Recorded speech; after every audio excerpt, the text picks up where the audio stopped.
Okay, so now that I've introduced myself, told you why I'm running, and discussed political will, it's time to get into the meat and potatoes of things.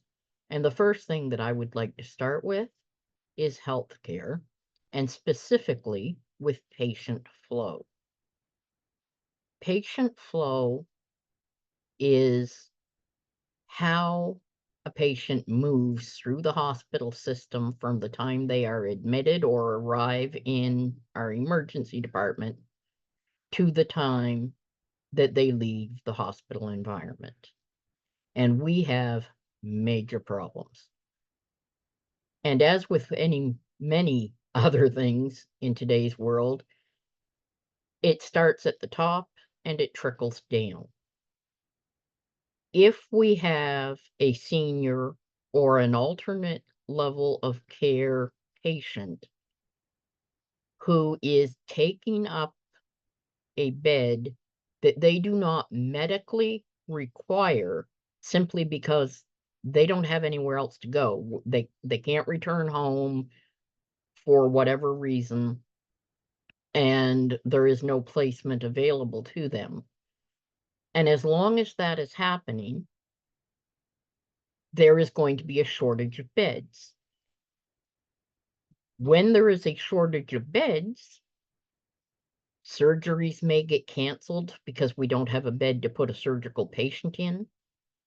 Definitely, emergency room wait times are longer, and the reason for that is someone comes into the emergency room, they move back through the magic doors, and they are being seen by a physician, and they need to be admitted to hospital, except that there's no bed available to admit them to, so we can't move them. They stay where they are, and because they're staying where they are, we can't bring a new patient into the treatment area. They have to stay waiting out in the waiting room until a spot frees to bring them to. So it's a problem that starts at the top and trickles down. Now, I want to remind everyone that in the early days of COVID, our government moved 55 patients out of hospital into temporary placements within 5 days. So if we could do that within 5 days, why can't we do it now? Well, we can't do it now because there are small legislative changes that need to be made. Currently, if someone is in hospital waiting for a placement or waiting for renovations to their home that would allow them to return home or to a family member, when it comes specifically to nursing home placements, they're advised to select their first two options. Where are the preferences of where you would like to be placed? Both of those options are treated as equal. So whichever one becomes available first, that's where you're going to be moved to. However, if those don't become available, you have the right to refuse other placements and remain waiting in hospital until your preference does become available. Once in a while, if you choose to remain in hospital, they will begin to charge you for a bed. What they charge you for a bed is expensive. I'm not going to lie. It's upwards of $1,000 a day in some cases, but it may be less than what you would pay in a nursing home. A small legislative change would allow patients to still remain on the waiting list for their preferred location, but be moved temporarily into a residence that meets their care needs, even though it isn't their preferred location, in order to free up that bed. Now, some people are going to look at it and they're going to say that's a great idea and it makes absolute sense. Other people are going to look at it and say, well, we can't do that. We want them in our preferred location. We don't want to have to drive too far to visit our family member, or we don't want to move them and settle them in only to have to move them again. And I understand those concerns. I absolutely do. But the hospital is for people who need medical care. It is not a hotel, and it is not a warehouse. It's not somewhere that anybody should stay for any length of time because there's very little quality of life in there. You can't join in activities. You're limited in your visitation rights. You can't have your personal belongings along with you.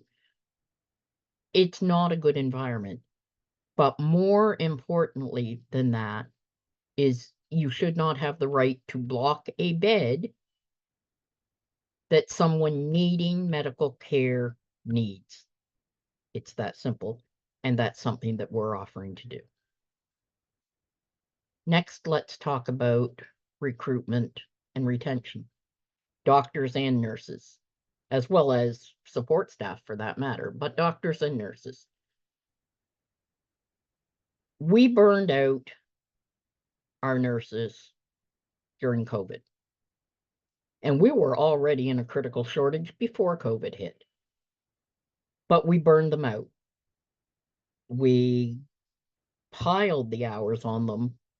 They worked short-staffed. They worked 16, 18, 20-hour days.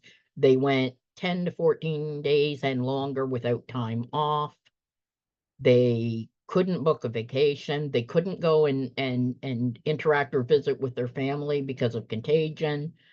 We suspended, or in some cases let go of, medical personnel who already knew that a vaccination was to protect them. It did not prevent them from being a carrier, yet we let them go for refusing to take one, although they had far more medical knowledge than we did. And we put ourselves in an even more critical state. Well, the provinces around us, they started paying a retention bonus. We want to thank our nurses. We want to show you that we appreciate you. We want to keep you, and we want to show you the respect that you deserve for all of your hard work. Well, everybody did that except New Brunswick.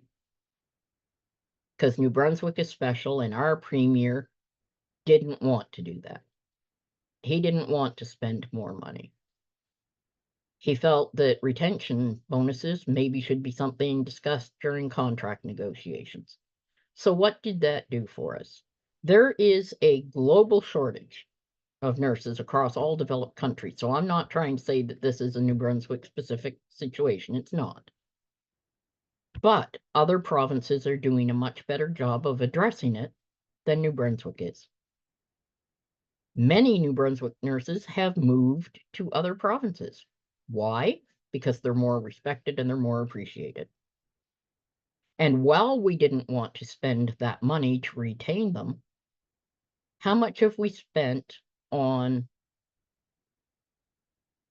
nursing contracts for private industry contracted nurses? How much have we spent on trips to Belgium and the Philippines to recruit nurses?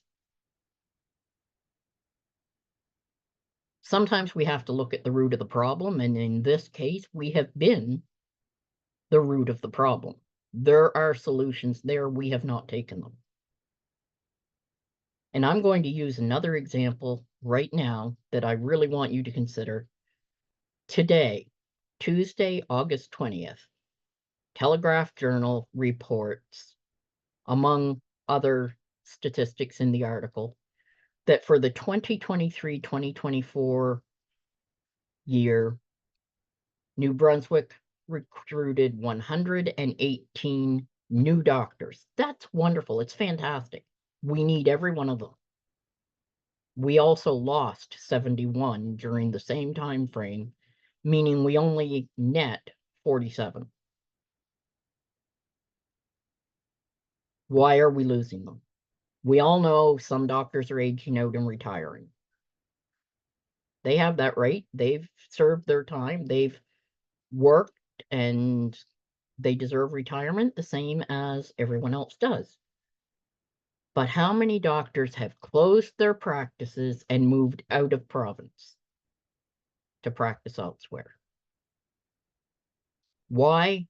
Because of the way they're treated in New Brunswick. If we are the root of the problem and we know it and we aren't fixing it, then who's really the root of the problem?